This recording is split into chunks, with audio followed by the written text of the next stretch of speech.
오늘 이 시간에는 저번 시간에 우리가 함께 살펴보았던 이 7절 말씀, 이 7절 말씀을 다시 한번 반복해서 살펴보고 저번 시간에 말씀드리지 못했던 몇 가지 적용점들을 추가적으로 말씀을 드리려고 합니다. 여러분, 저는요, 설교를 통해서 어떤 진리를 반복해서 말하는 것을 굉장히 좋아합니다. 어떤 한 가지 진리, 한 가지 문장을 여러분들에게 반복해서 들려드리는 것을 굉장히 좋아하는 그런 스타일을 가지고 있습니다. 그래서 제 설교가 굉장히 길고 이렇게 오래 지속되는 것 같습니다.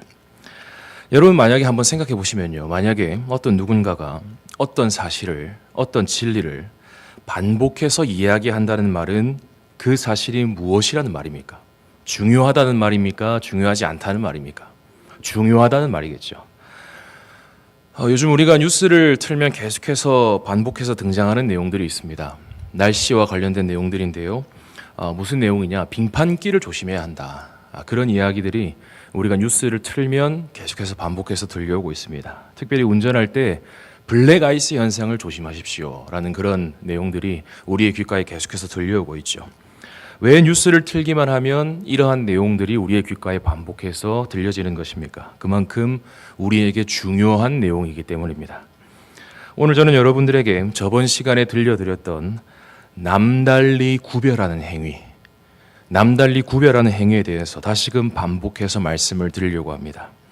제가 왜 이 가르침을 다시금 반복해서 말씀을 드리느냐? 이 가르침이 우리에게 어떻기 때문입니까?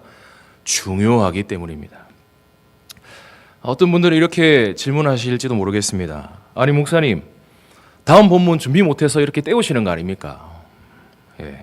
전혀 그렇지 않습니다. 원래 오늘 하려고 했던 이 9절부터 13절까지의 내용도 사실 준비가 다 되어 있어요.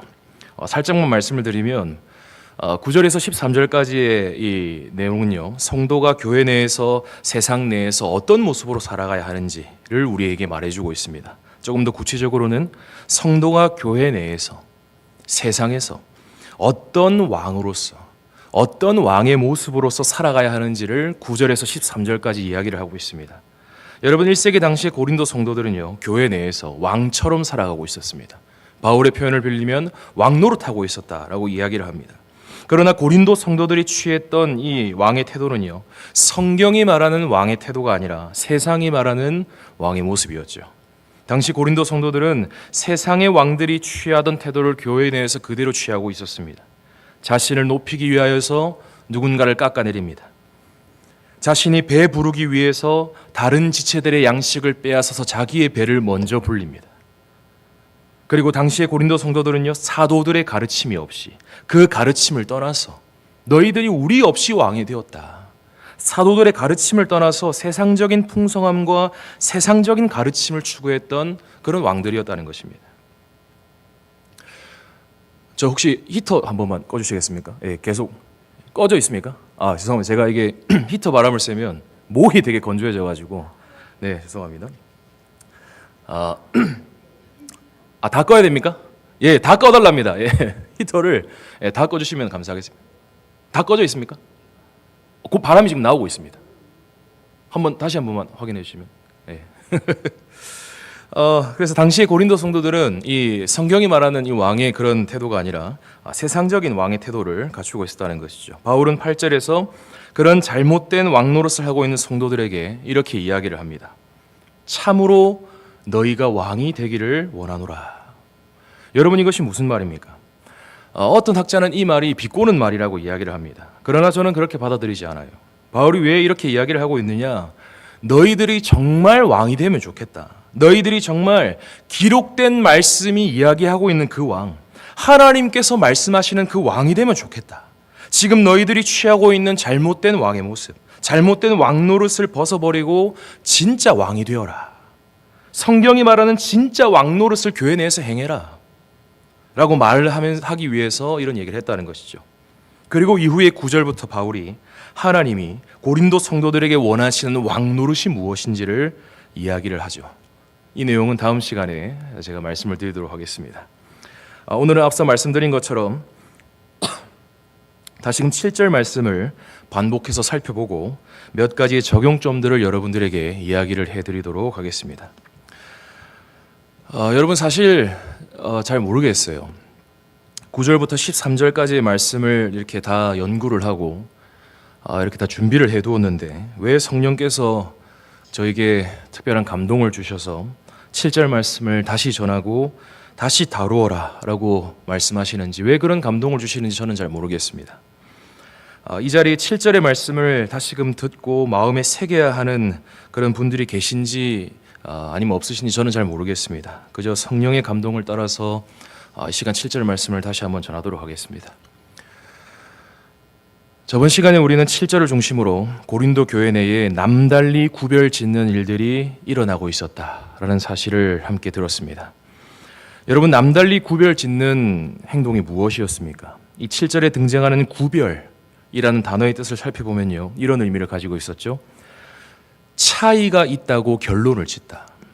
누군가가 더 우월한 것을 인정하다 라는 의미를 이 구별이라는 의미가 가지고 있었습니다. 차이가 있다고 결론을 짓다, 누군가가 더 우월하다는 것을 인정하다.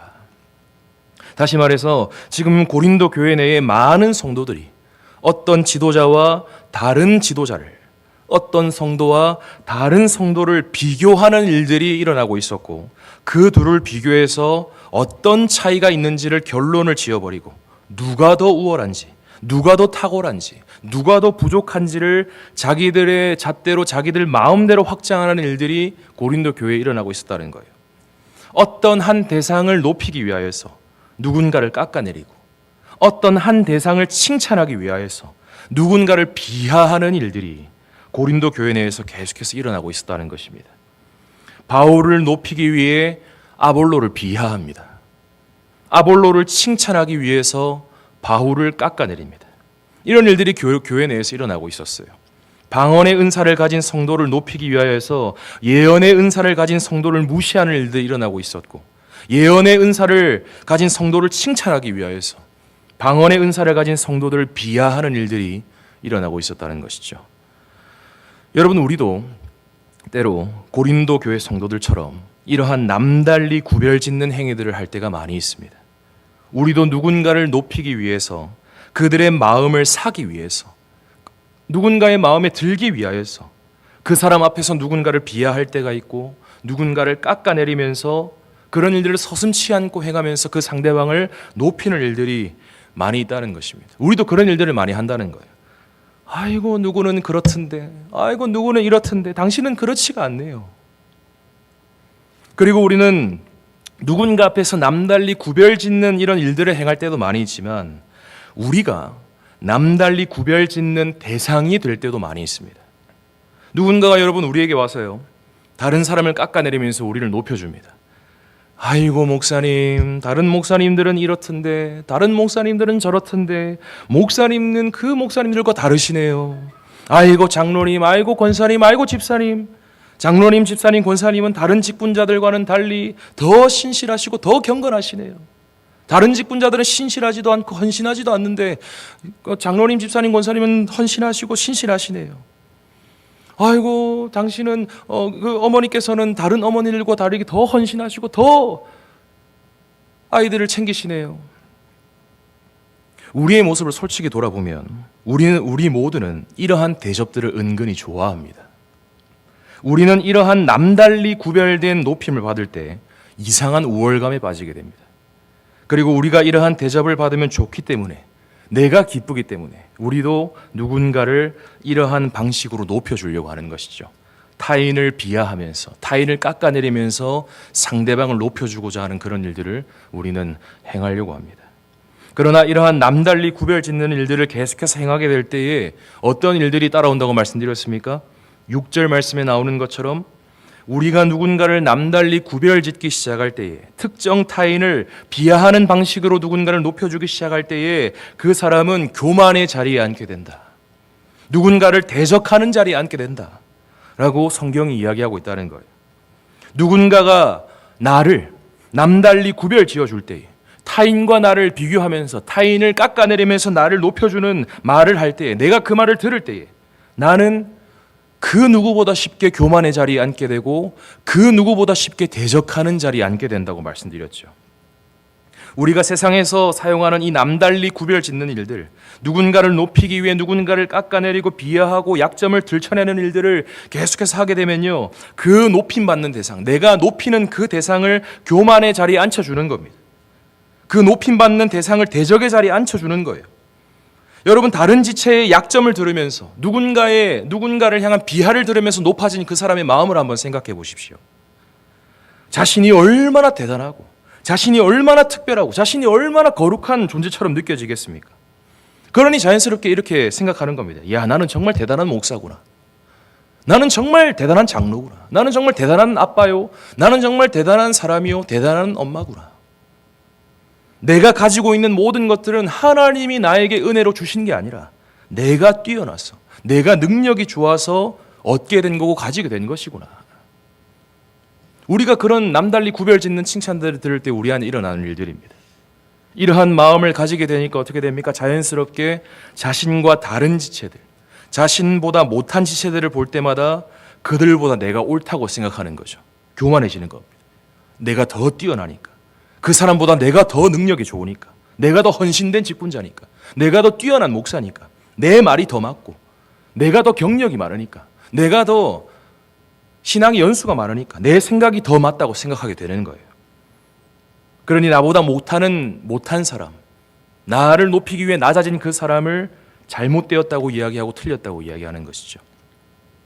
이처럼 우리가 교회 내에서, 가정 내에서 이 세상을 살아가면서 남달리 구별 짓는 일들을 계속하게 되면 그 사람이 교만의 자리에 앉게 되고 그 사람이 하나님과 이웃을 대적하는 자리에 앉게 된다는 것입니다. 그리고 내가 그러한 남달리 구별 짓는 칭찬을 내가 많이 듣게 되면 나 또한 교만의 자리, 대적의 자리에 앉게 된다는 것이죠. 그래서 저는 저번 시간에 이런 얘기를 한번 드린 적이 있습니다. 만약 이 자리에 여기에서 설교하는 저를 교만한 목회자, 저를 하나님을 대적하고 이웃을 대적하는 목회자로 만들고 싶으신 분들이 이 자리에 계시다면 저에게 무엇을 하시면 됩니까? 저에게 남달리 구별짓는 칭찬을 저에게 많이 들려주시면 됩니다. 저를 정말 교만한 목회자로 만들고 싶은 분들이 이 자리에 계시면 저에게 개인적으로 찾아오셔가지고 남달리 구별짓는 것, 이 목사는 이렇던데 목사님은 대단하시네요, 이런 말들을 많이 들려주시면 돼요. 그러면 저는 어떻게 됩니까? 자연스럽게 교만의 자리에 앉게 되고 대적의 자리에 앉게 되는 것이죠. 그러한 칭찬을 들을 때 하나님께서 저에게 주신 수많은 은사와 은혜들은 저는 깡그리 다 잊어버릴 것입니다. 아, 내가 잘나서, 내 능력이 뛰어나서 목회를 하고 있구나. 내가 뛰어나서 설교를 하고 있고 내가 잘나서 이 모든 사역들을 감당하고 있구나 라고 생각하게 될 것입니다. 그러니 저를 정말 망치고 싶은 분들이 계시다면 그런 남달리 구별짓는 칭찬들을 저에게 많이 들려주시길 바랍니다. 그리고 혹 이 자리에 나의 부모님, 나의 자녀, 나의 이웃들, 우리 교회의 성도들을 교만과 대적의 자리에 앉히고 싶은 분들이 계시다면 그들에게 찾아가셔서 남달리 구별짓는 칭찬을 많이 들려주시길 바랍니다. 당신은 다른 직분자들과 다릅니다. 당신은 이 직분자보다 더 뛰어납니다. 이 직분자는 이렇게 신실하지 못했는데 당신은 정말 최고의 직분자입니다. 저 사람은 별로입니다. 네가 더 뛰어나. 이런 말들을 많이 들려주십시오. 여러분, 그리고 특별히 우리 자신 스스로도요, 이 남달리 구별짓는 칭찬에서 벗어나야 합니다. 저는 남달리 구별짓는 이 행위가 어떤 대상과 다른 대상을 비교하는 행위라고 말씀드렸고 양측 간에 어떤 차이가 있고 누가 더 우월한지 결론을 짓는 일이라고 말씀드렸습니다. 그 일을 위해서 타인을 비하하고 깎아내리는 내용이 바로 남달리 구별짓는 일이다라고 말씀드렸어요. 여러분, 우리는 인생을 살아가면서 다른 누군가를 향해서도 남달리 구별짓는 행위를 할 수가 있습니다. 자식을 향해, 이웃을 향해, 성도를 향해, 교회를 향해 이러한 남달리 구별짓는 행위를 할 수가 있습니다. 그리고요, 우리는 우리 자신을 향해서도 이러한 행위를 일삼을 수가 있다는 것입니다. 우리는 때로 누군가와 나 자신을 비교합니다. 누가 더 우월한지, 어떤 차이가 있는지를 쉽게 우리 안에서 결론 지어버리는 것이죠. 어떤 대상과 나를 비교하면서 아, 저 사람에게는 이런 단점이 있네. 저 사람에게는 이런 약점이 있네. 저 직분자에게는 이런 연약함이 있네. 그러니 내가 더 우월해. 내가 더 좋은 삶을 살고 있어. 내가 더 좋은 직분자야. 내가 더 뛰어난 성도야. 내가 더 뛰어난 부모야. 내가 더 뛰어난 직장인이야. 내가 더 뛰어난 사람이야. 라고 우리는 쉽게 결론을 지어버립니다. 우리는 인생을 살면서 내가 높임받기 위하여서, 나 자신을 스스로 높이기 위하여서 누군가를 내 마음 속에서 철저하게 비하시키고 깎아내리는 일들을 수시로 일삼는 존재란 말입니다. 저와 여러분들이. 만약에 여러분 우리가요, 스스로 이렇게 남달리 구별짓는 일들을 스스로 많이 하게 되면 우리 자신을 스스로 교만의 자리에 인도하는 셈입니다. 그런 남달리 구별짓는 행위들이 우리의 삶에 많으면 많을수록 우리의 인생을 더욱 교만하게 만들어가고 나와 다른 사람들을 더욱 대적하며 살아가는 그런 자리를 우리를 이끈다는 것입니다. 내가 최고다. 보니까 저 사람보다는 내가 더 뛰어나네. 내가 최고네. 내 생각이 맞네. 저 사람은 나보다 부족하니까 틀릴 거야. 저 사람은 나보다 경력이 없으니까 잘못된 결정을 내릴 거야. 그러니까 저 사람이 바뀌어야 되고 내 생각이 맞으니까 저 사람이 수정돼야 돼. 여러분, 복음서에 등장하는 한 바리새인을 보십시오. 그는 자신을 타인과 비교하면서 남달리 구별짓는 일을 서슴지 않고 행하는 사람이었습니다. 심지어 그 바리새인은요, 성전에 올라가서도 예배의 자리에 앉아 있으면서도 그 자리에 함께 있는 세리와 자신을 동일 선상에 놓고 자신을 남달리 구별짓고 있었습니다. 하나님, 이 세리는 이것도 안 하고 저것도 안 합니다. 이 세리는 이렇게 부족하고 연약합니다. 이 세리의 단점은, 약점은 이것들입니다. 그런데 하나님, 나는 이것도 합니다. 나는 저것도 합니다. 이 세리와 비교했을 때 내가 더 우월하고 내가 더 탁월합니다. 나를 높이기 위해서라면 이 세리가 내 마음에서 짓밟히든지 간에 찢기든지 간에 눌려지든지 간에 상관없고 비하되어도 상관없습니다. 나 자신만 높이기 위해서라면 나는 어떤 일도 내 마음속에서 할 수 있습니다. 성도 여러분, 혹 이 자리에 누군가를 남달리 구별짓고 계시는 분들이 계십니까? 누군가를 높이기 위하여서, 혹은 내가 높임받기 위하여서 누군가를 너무나도 쉽게 무시하고 깎아내리고 비하하는 그런 일들을 일삼고 계시는 분들이 계십니까? 나의 어떤 지식, 나의 어떤 헌신, 나의 섬김, 나의 경건 생활들이 인정받고 높임받기 위하여서 누군가를 무시하고 비하하고 깎아내리는 일들을 어디 선가에서 일삼고 계시지는 않습니까? 그런 일들을 우리 내면에서, 아무도 보지 못하는 우리 내면에서 우리가 혹 그 일들을 일삼고 있지는 않습니까? 그 죄악들이 멈춰질 수 있기를 주님의 이름으로 축복합니다. 우리를 구원하신 주 예수님을 보십시오. 그분은 우리를 마땅히 비하하시는 방식으로, 우리를 깎아내리시는 방식으로 자신을 높이실 수 있는 분이셨습니다. 그분은 마땅히 타인을 낮추심으로써 자신을 높이실 수 있는 분이셨습니다. 여러분, 그분과 비교 대상에 놓이게 되면요, 그 누가 탁월한 존재요 의로운 존재라고 드러나게 되겠습니까? 아무도 그렇게 될 수 없습니다. 그분은 하나님이십니다. 그분은 마땅히 우리와 자신을 비교하시는 방식으로 자신이 영광 받으시고 높임 받으실 수 있는 분이셨다는 거예요. 그러나 정말 놀랍게도 그렇게 하실 수 있는 분임에도 불구하고 그분은 타인을 비하하고 깎아내리는 방식으로 자기 자신을 높이지 않으셨습니다. 오히려 그분은 타인이 아니라 자신을 낮추심으로써 우리를 높이셨습니다. 우리는 타인을 낮춤으로써, 상대방을 낮춤으로써, 타인을 비하함으로써 우리가 높아지려고 합니다. 그러나 그리스도께서는 타인이 아니라 자신을 스스로 낮추심으로써 우리를 높여주시는 하나님이라는 거예요. 다시 말해서 그리스도께서는 남달리 구별짓는 그 행위를 통해서 우리를 높이시는 것이 아니라, 타인을 부인하는 것이 아니라 자신을 부인하심으로써, 타인을 낮추시는 것이 아니라 자신을 낮추심으로써 우리를 높여주신다는 거예요. 우리 모두가 그리스도의 이러한 스스로 낮아지심을 통해 높아진 자들이 되었다는 겁니다. 그리스도의 낮아지심으로 우리 모두가 하나님 아버지께서 그리스도만큼 높은 자들이 되었습니다. 그리스도만큼 존귀한 자가 되었습니다. 여러분이 사실 믿으십니까? 아무도 안 믿으세요? 여러분, 우리가 그리스도 안에서 그리스도만큼 높은 자가 되었습니다. 여러분, 이 사실 믿으십니까? 믿으셔야 합니다. 우리는 이제 그리스도 안에서 더 높아질 수 없는 자들이에요. 하나님이 우리를 딱 보시면, 그리스도 안에 있는 우리를 보시면, 와, 너는 내 아들 그리스도만큼 높은 존재가 되었구나.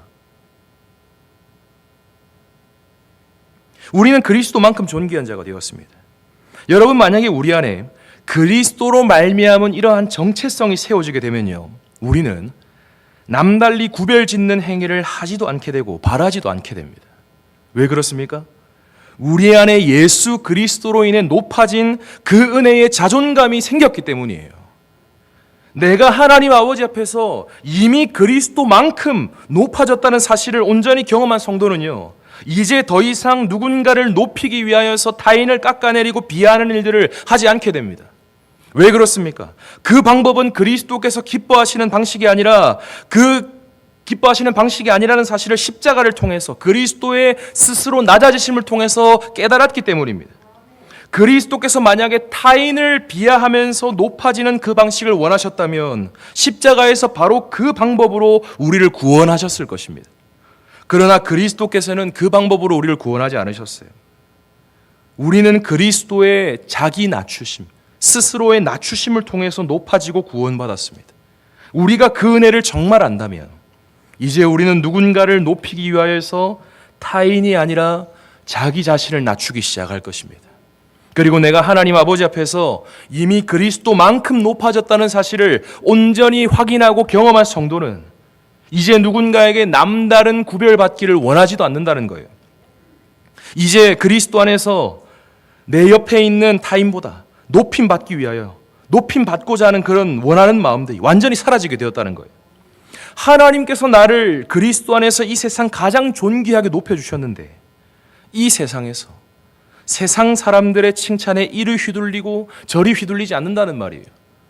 하나님이 나를 스스로 높여주셨기 때문에 이 사람한테 가면 높아질 수 있을까? 저 사람한테 가면 인정받을 수 있을까? 그런 거에 휘둘리지 않는다는 말입니다. 하나님께서 그리스도를 낮추시면서까지 나를 높여주셨는데, 하나님께서 그리스도를 버리시면서까지 나를 인정해 주셨는데, 이제 내가 더 높아질 수는 없구나. 그 사실을 예수님 안에서 알게 되는 것이죠. 그리고 내가 더 높아지기 위하여서 타인을 비하시킬 필요, 희생시킬 필요가 없다는 것도 발견하게 된다는 것입니다. 그리스도의 십자가, 그리스도의 낮아지심을 통해 이런 사실을 온전히 깨닫게 되는 것이죠. 그리고 이 정체성을 가진 성도는 자연스럽게 나 자신을 높이기 위하여 스스로에게도 남달리 구별짓는 칭찬을 하지 않게 되는 것입니다. 더 이상 그럴 필요가 없거든요. 저 사람하고 나하고 비교할 필요가 없어지는 것입니다. 그러니 혹 이 자리에 남달리 구별짓는 방법으로 내가 높임받는 것을 은근히 즐기시는 분들이 계시다면, 타인을 깎아내리고 비하하는 방법으로 나 자신을 높이고 계시는 분들이 계시다면, 여러분 예수님의 십자가 앞으로 다시금 나아오셔야 합니다. 여러분들이 진정으로 받고 싶은 그 높임받음, 여러분들이 진정으로 받고 싶은 그 인정이 남달리 구별짓는 그 행위에 있는 것이 아니라 그리스도의 십자가에 있기 때문입니다. 여러분들이 높임받고 싶어하는 그 마음들, 그 마음을 따라 생기는 그 남달리 구별짓는 행위, 그 행위가 여러분들을 높여주는 것이 아니라 십자가에서 죽기까지 낮아지신 그분의 십자가가, 그분의 사랑이 여러분들을 진정으로 높인다는 것입니다. 그리고 이 자리에 남달리 구별짓는 어떤 행위들을 어떤 이웃에게, 타인에게 일삼는 분들이 계시다면, 누군가를 높이기 위해서 타인을 희생시키고 깎아내리고 비하하는 일들을 일삼고 계시는 분들이 이 자리에 있으시다면, 그분들도 십자가 앞으로 나아오시길 바랍니다. 그리스도께 나아오셔서 예수님이 우리의 구원을 위해 사용하셨던 그 방법을 다시 한번 배우십시오. 우리가 상대방을 높여주는 것은 정말 중요합니다. 그러나 타인을 비하하는 방식으로 상대방을 높여주는 것이 아니라 나 자신을 스스로 낮춤으로써 상대방을 높여줄 수 있어야 한다는 것입니다. 그리고 우리가 남달리 구별짓는 일을 멈추지 않게 된다면 우리의 칭찬을 받는 그 대상이 교만의 자리, 대적의 자리에 앉는다는 사실을 늘 기억하십시오. 여러분, 하나님께서 제일 싫어하시는 게 바로 교만이지 않습니까? 하나님께서 제일 싫어하시는 것이 바로 하나님을 대적하는 것이지 않겠습니까? 여러분, 우리가 어떤 지체를 하나님이 가장 싫어하시는 지체로 만들 수 있다는 거예요. 우리는 이 사실 앞에서 두려워해야 합니다. 내가 아무 생각 없이 한 그 남달리 구별짓는 그 칭찬이 내 앞에 있는 그 지체, 하나님께서 사랑하시는 그 지체를 교만하게 만들고 하나님이 가장 싫어하시고 미워하시는 그 교만의 죄를 그 상대방의 심령에 심는다는 것을 우리는 깨달아야 되고 두려워해야 합니다. 그리스도께서는 자신의 사랑하는 백성들이 교만과 대적의 자리에 앉는 것을 원하지 않으세요. 그들이 겸손과 섬김의 자리에 앉는 것을 간절히 원하고 계십니다. 그러니 이 자리에 나 자신뿐만이 아니라 누군가를 남달리 구별 지으는 분들이 계시다면 그리스도께로 나오셔서 그분의 방식을 다시금 배우시기를 바랍니다. 타인을 깎아내리는 방식이 아니라 자기 자신을 낮추시는 그 겸손과 섬김의 방식으로 우리를 높이신 그분의 사랑을 다시 한번 경험하시길 바랍니다.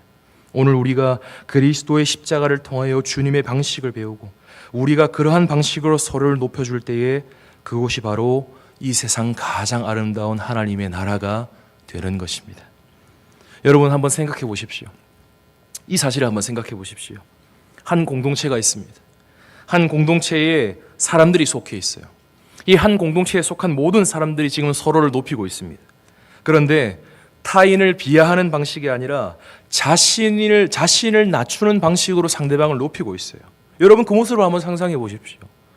얼마나 아름답습니까? 그 공동체에 몸을 내어 던지고 싶을 만큼, 그런 충동이 들 만큼 아름다운 공동체입니다.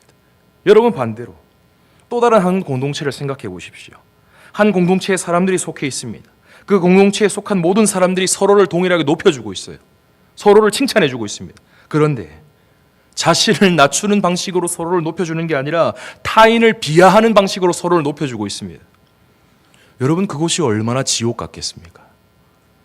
누군가가 자신의 가족을 높이기 위해서 나의 가족을 비하합니다. 누군가가 자신의 가족을 칭찬하기 위해서 나의 가족을 깎아내리고 있어요. 누군가가 자신의 자녀를 높은 자리에 앉히기 위하여서 내 자녀를 험담합니다.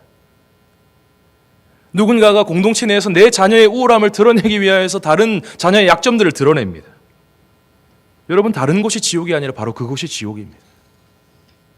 성도 여러분 기억하시길 바랍니다. 우리는 십자가에 나타난 그 그리스도의 방법을 따라서 누군가를 높이는 자들입니다.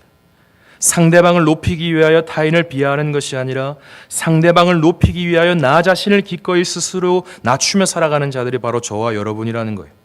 이 방법을 세상이 보면 미련하다고 이야기합니다.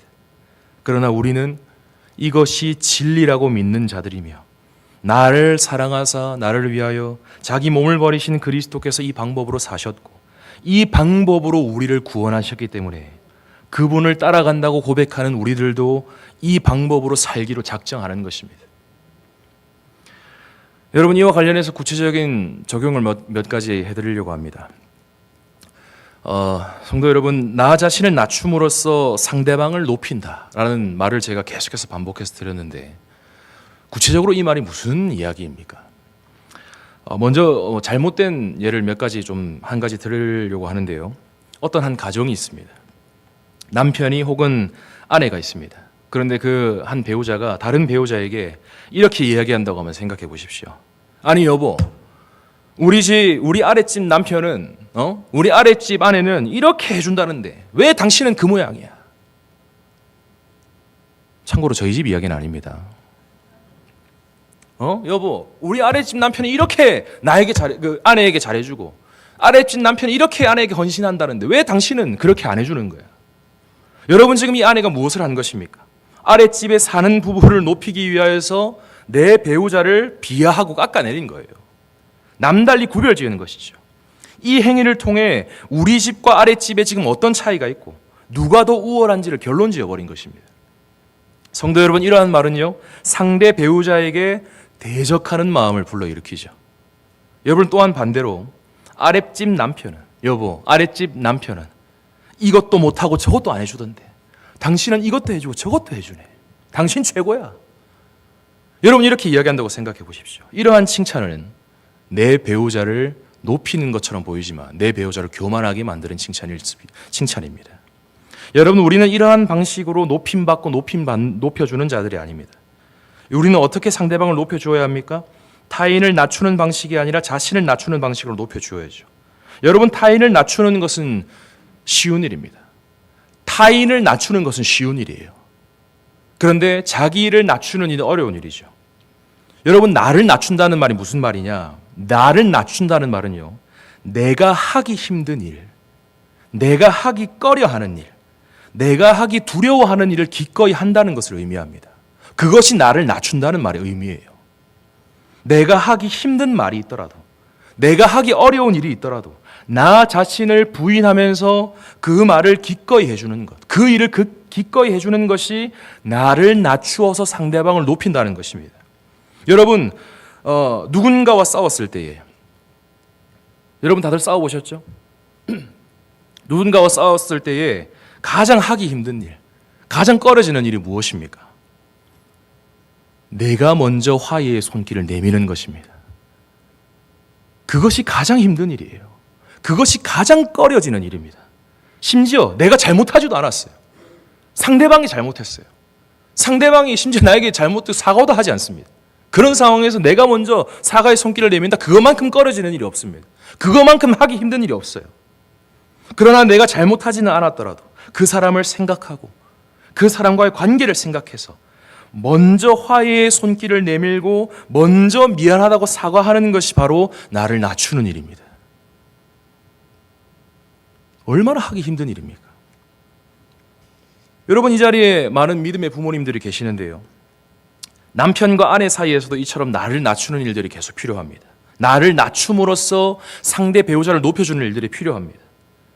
여러분, 오늘 우리는 남편에게, 아내에게 어떤 말을 하기가 가장 힘이 듭니까? 우리가 아내에게, 남편에게 하기 힘든 말이 있어요. 여러분들은 어떤 말을 하기가 어려우십니까? 경상도 남자분들을 이렇게 인터뷰를 해보면 이런 말을 하기가 가장 힘들대요. 여보 사랑한다. 여보 당신밖에 없어. 이런 말들을 하기가 가장 힘들대요.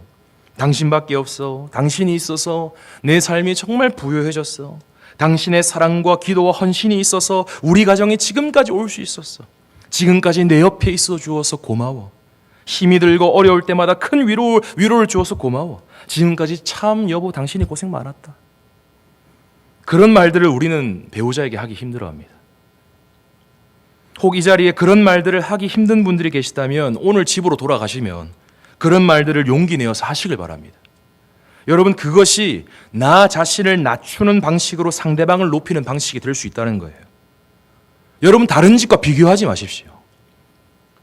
다른 집과 우리 집을 다른 남편과 내 남편을 남달리 구별 지으면서 내 남편을 높여주려고 하지 마십시오. 그것은 성경이 말하는 방식이 아닙니다. 성경이 말하는 방식은 내가 내 자신을 낮추면서 내가 하기 힘든 말을 용기를 내서 꾹 참아서 하면서 상대방을 높여주는 것이 하나님이 원하시는 방식이라는 것입니다. 그리고 다른 아내, 다른 남편들과 계속 비교하지 마십시오. 다른 남편과 아내를 높이기 위해 내 배우자를 비하하지 마십시오. 그것은 예수님이 우리를 위해 나타내 보여주신 방식이 아닙니다. 우리가 하기 힘든 사소한 그 말 한마디, 당신 덕분에 내가 집에 오는 게 너무 즐거워. 당신과 있는 순간이 참 행복해.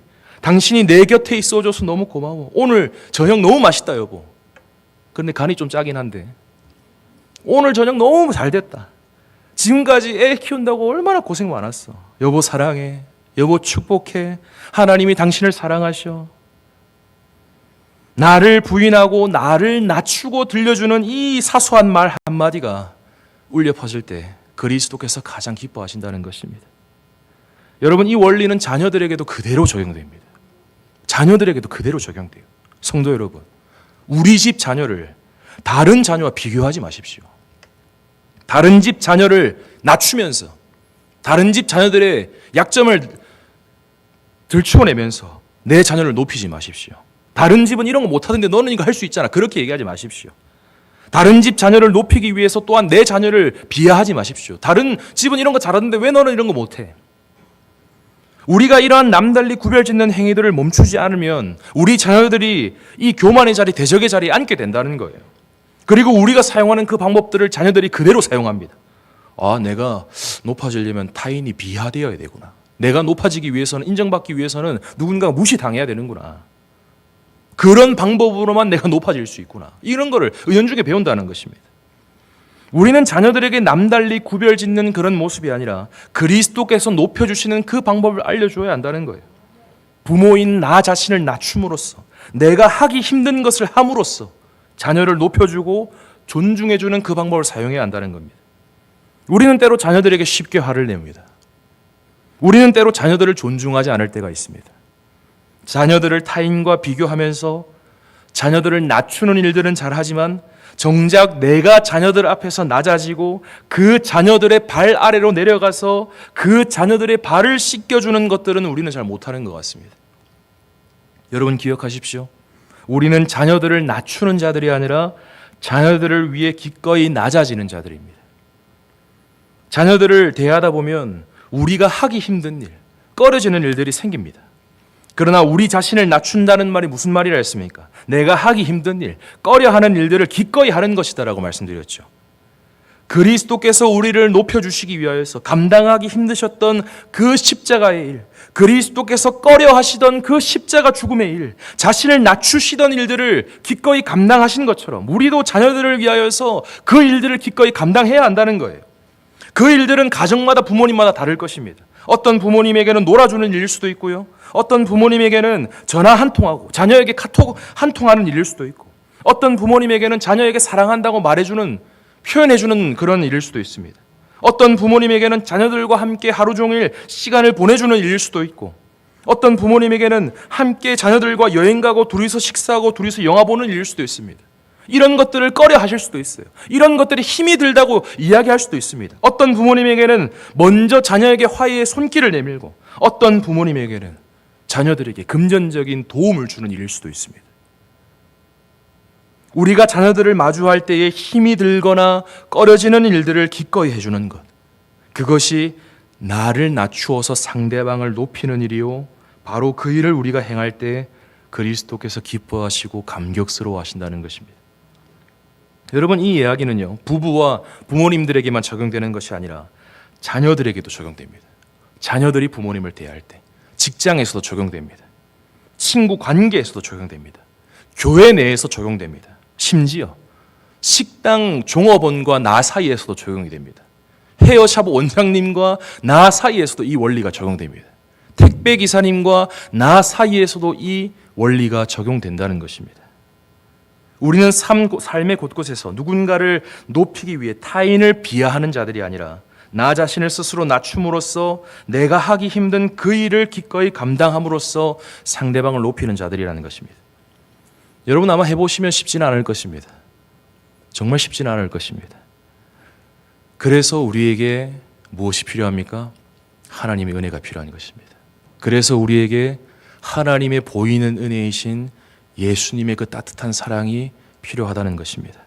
그렇기에 오늘 우리는 그리스도를 더욱 의지해야 하고 그분이 주시는 사랑을 더욱 깊이 확신해야 한다는 것입니다. 이것이 쉽지 않다는 것을 누구보다 잘 알고 있기 때문에 내가 힘들어하는 어떤 관계의 사람을 위해서 나 자신을 낮추는 일, 내가 힘들어하는 어떤 일 앞에서 자신을 부인하는 일, 그것은 쉽지 않습니다. 내가 잘못하지 않았더라도 나를 낮추어서 내 잘못과 부족함을 인정하고 먼저 화해의 손을 내미는 것 쉽지 않습니다. 그러니 그럴 때마다 십자가 앞으로 나와서 그리스도께서 나를 위해 어떠한 일을 행해 주셨는지를 묵상해야 한다는 거예요. 내가 속한 소그룹에 소그룹원이 병원에 입원했을 때 소그룹원을 위해서 내 시간을 빼고 직장을 빨리 마치고 차를 2시간 운전해서 먼 거리를 가는 것 쉽지 않을 수 있습니다. 꺼려질 수 있습니다. 힘들 수 있습니다. 내가 속한 공동체의 지체의 가정에 슬픈 소식이 들려왔을 때 내가 쉴 수 있는 저녁 시간을 내려놓고 그 가정으로 달려가는 것, 내 시간을 달려서 슬픔을 당한 장소로 나아가 주는 것 쉽지 않을 수 있습니다. 힘든 일일 수 있습니다. 꺼려질 수 있습니다. 우리가 그런 존재들이기 때문에 십자가 앞에 늘 서야 한다고 말씀드리는 거예요. 십자가 앞에서 죄와 사망으로 병든 나를 위로하시기 위하여서, 허물과 죄로 인하여 이미 죽어버린 우리를 조문하시기 위하여서, 하늘 보좌 버리시고 수천 년의 세월을 지나 우리에게 달려와 주신 그 주님의 사랑을 십자가 앞에서 깊이 발견하고 경험한 자들은 그 일들을 기꺼이 감당할 수 있다는 것입니다. 십자가 앞에서 죽는 순간까지 우리를 향해 사랑의 말, 용서의 말을 내어놓으셨던 그분의 사랑을 깊이 경험하게 되는 사람들은 누군가를 향해서도 힘든 말을 기꺼이 할 수 있는 용기를 얻게 된다는 거예요. 십자가 앞에서 본인은 아무 잘못이 없지만 우리에게 먼저 화해의 손을 내미시기 위하여서 자신의 손에 못자국이 나는 수치와 모욕과 자존심이 짓밟히시는 그 일들을 기꺼이 감당해내신 그 주님의 사랑을 우리가 경험하게 될 때에, 그 주님의 사랑이 우리의 가슴을 후벼 파기 시작할 때에 우리는 누군가를 향해 먼저 용기 있게 화해의 손길을 내밀 수 있는 자들이 되는 것입니다. 이것이 바로 나 자신을 낮춤으로써, 부인함으로써 상대방을 높이는 방법이에요. 그리스도께서 우리로 하여금 이러한 삶을 살 수 있도록 이끄시기 위해서 십자가에 죽으신 줄 믿습니다. 그리고 십자가야말로 우리가 그리스도께서 원하시는 삶을 살 수 있도록 만들어주는 유일한 힘과 원천인 줄 믿습니다. 그러니 성도 여러분, 오늘도 십자가 앞에 머무르십시오. 주님께서 원하시는 삶을 살아내기가 너무 힘이 들고 너무 버거울 때마다 다시 한번 십자가 앞으로 나아오셔서 쉬시길 바랍니다. 십자가 앞으로 나아오셔서 주님께서 나를 위하여 얼마나 큰 사랑 베풀어 주셨는지, 주님께서 나를 위하여 얼마나 자신을 낮추셨는지, 어디까지 낮추셨는지, 우리를 높여주시기 위하여 얼마나 큰 희생과 고난을 감당하셨는지를 다시 한번 확인하시길 바랍니다. 그것이 우리가 회복되는 유일한 길이요 소망입니다. 오늘 우리가 십자가를 떠나면 떠날수록, 십자가와 멀어지면 멀어질수록 우리의 신앙은 변질될 가능성이 상당히 높습니다. 우리가 십자가에 달리신 예수 그리스도를 떠나면 떠날수록 우리의 신앙은 변질될 가능성이 상당히 높습니다. 우리가 십자가를 떠난 채로 말씀 앞에 앉아있고, 우리가 십자가를 떠난 채로 기도의 자리에 앉아있고, 우리가 십자가를 떠난 채로 예배의 자리에 앉아있는 것은 너무나 위험한 일이라는 것입니다. 우리의 모든 눈과 마음과 귀와 코와 입술이 십자가를 향하고 있어야 한다는 거예요. 우리의 손이 십자가를 향하고 있어야 하고, 우리의 발이 십자가를 향하고 있어야 하고, 우리의 마음이 십자가를 향하고 있어야 합니다. 그래야 우리의 눈이 십자가에 달리신 주님의 눈을 닮을 수 있고, 그래야 우리의 소리, 그래야 우리의 말이, 그래야 우리의 입술이, 우리의 귀와 우리의 마음이 십자가에 달리신 그리스도를 닮아가게 되는 거예요. 십자가 앞에 머무르는 것이야말로 우리가 누릴 수 있는 최고의 복이요, 우리가 변화될 수 있는 최고의 은혜라고 저는 생각합니다. 여러분, 옥타비우스 윈슬로우라는 사람이 이런 말을 했습니다. 한번 잘 들어보십시오.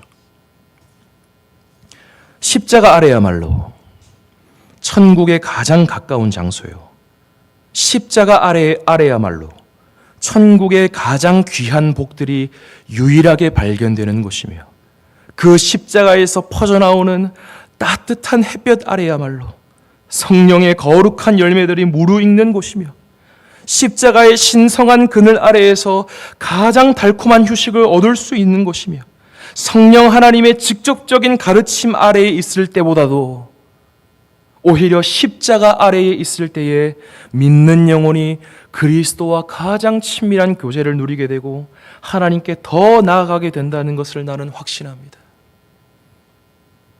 주님의 사랑을 받고 계시는 성도 여러분, 오늘 그리스도께서 우리를 통하여 이 땅을 천국으로, 하나님 나라로 변화시켜 나가고 싶어 하십니다.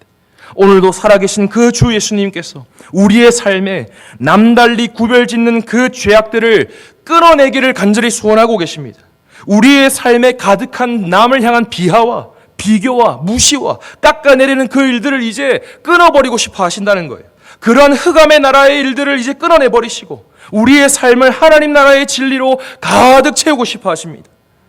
오늘 우리 주님께서 우리를 천국에서 가장 가까운 장소인 십자가 아래로 부르고 계십니다. 성도 여러분, 오늘도 이 십자가 아래에 나와서 주님의 놀라운 은혜와 사랑으로 여러분들의 마음을 가득 채우십시오. 그것이 오늘 우리가 가장 먼저 해야 하는 중요한 일입니다.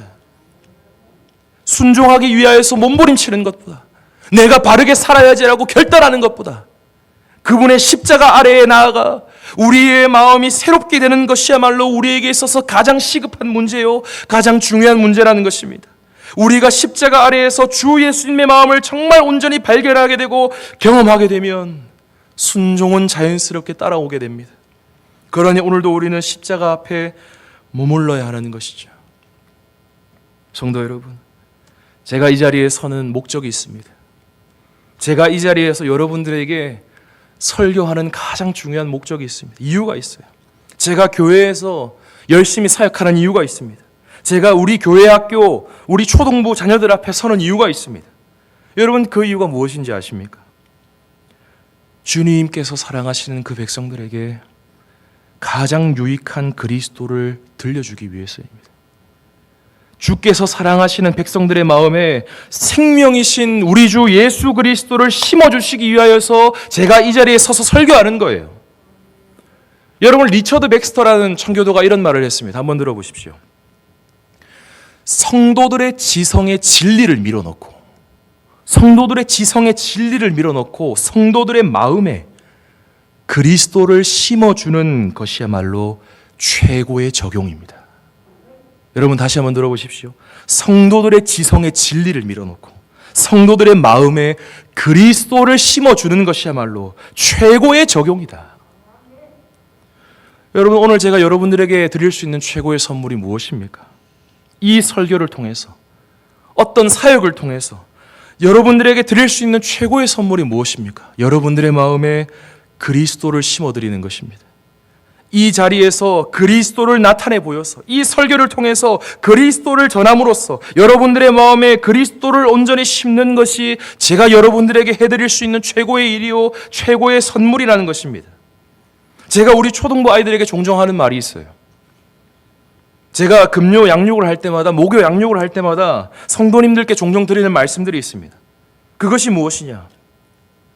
얘들아, 성도 여러분, 오늘 배운 내용들 조금만 있으면 너희들 다 잊어버릴 거야. 오늘 너희들이 들은 설교 내용 너희들이 3일만 지나면 다 잊어버릴 거야. 그러나 잊어버려도 괜찮아. 그러나 한 가지 사실만 꼭 기억해 줬으면 좋겠어. 이 사실 하나만큼은 너희들이 꼭 기억해 줬으면 좋겠어. 그것이 뭐냐면 예수님이 너를 사랑하신다는 그 사실이야. 예수님이 너를 꼭 붙잡고 계시다는 그 사실이야. 바로 그 예수님을 너희들이 이전보다 더 신뢰하고, 그 예수님을 너희들이 이전보다 더 의지하고 더 신실하게 믿도록 하기 위해 내가 이 자리에 서 있단다. 그러니 그 예수님의 은혜, 예수님의 사랑 한 가지만 기억해 달라고 우리 아이들에게 이야기를 합니다. 우리 성도님들에게 이야기를 해요. 여러분, 그것이 제 유일한 설교의 목적입니다. 여러분들을 그리스도께서 달리신 그 십자가 아래로 이끄는 것, 우리의 진정한 목자장이신 그리스도께로 여러분들의 손을 잡고 데리고 가는 것, 여러분들의 마음에 그리스도를 남기는 것, 우리를 사랑하시고 포기하지 아니하시는 그분에게 여러분들을 데려가는 것, 그분의 사랑, 그분의 영광, 그분의 은혜를 여러분들의 생각과 마음에 심어주는 것, 그것이 제 삶의 유일한 목적이요, 제 설교의 유일한 목적입니다. 그런 점에서 오늘 우리가 들은 설교의 내용들, 남달리 구별짓는 일들, 우리가 어떻게 살아가야 하는 그 일들 다 잊어버리셔도 상관없습니다. 다 잊으셔도 괜찮아요. 아마 시간이 지나면 자연스럽게 잊으실 겁니다.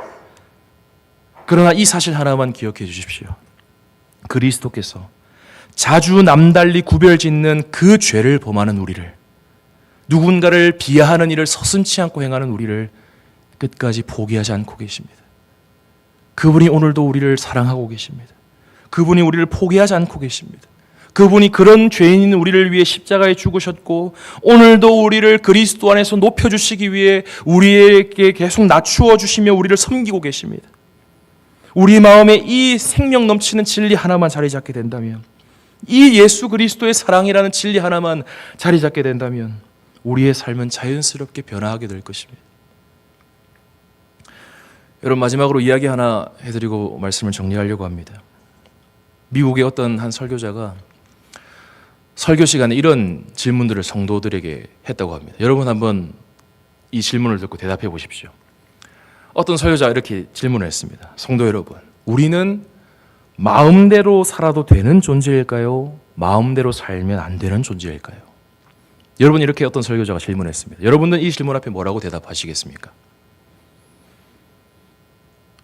그 목회자가 성도들을 대상으로 우리는 마음대로 살아야 되는 존재인가? 마음대로 살면 안 되는 존재인가? 그 설교자는 이렇게 대답했습니다. 우리는 마음대로 살아도 되는 존재들입니다. 우리 마음이 정말 그리스도의 은혜로 변화된 마음이라면, 우리 마음에 그리스도께서 심겨져 있다면 그 성도는 마음대로 살아도 된다는 것입니다. 그런 점에서 주 예수님 안에서 마음대로 사시기를 축복합니다. 주님의 사랑을 받고 계시는 성도 여러분, 오늘 우리의 마음에 그리스도께서 심겨져 계십니까? 남달리 구별짓는 일로 나를 높이신 그 주님이 아니라 자신을 낮추심으로써 나를 높여주신 그 주님의 사랑이 우리의 마음에 심겨져 있습니까? 그렇다면 우리는 진정 마음을 따라 마음대로 살아갈 수 있는 존재들입니다. 오늘 그 주 예수님의 십자가 사랑이 우리의 마음 가운데 충만히 부어질 수 있기를 주님의 이름으로 간절히 축복합니다.